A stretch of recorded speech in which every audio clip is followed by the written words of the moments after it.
Here's a way to make difficult communication easier. Change your mental model of who you are and who other people are. So we are living with a power over model. That's where the good and bad, hero and villain, right and wrong model comes into play. However, there's another model you can come from, and that's a power with. That's a model that sees every person as having feelings and needs.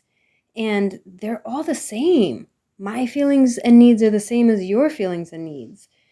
Our needs differ in the priority, the hierarchy of our needs, but universal, everybody has the similar needs for belonging, the need to be heard, the need to be understood, the need for security, the need for connection, all of that kind of stuff. And so when you play in a power with model and learn the language, which is nonviolent communication, the language of love, it helps you actually communicate with people. Because you never want to be the bad guy, right? In that model of bad and good, somebody has to be the bad guy and somebody has to be the good guy.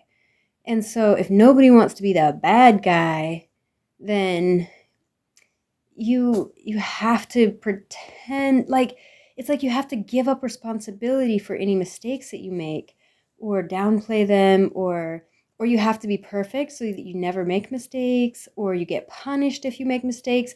You punish yourself. It's like shame metaphorically bangs down your door, drags you out on the street and beats you because you messed up because you did something that did not meet your needs or somebody else's. So instead, learn the language of compassion. It's like, I am feeling this because I'm needing that. Would you be willing to do this?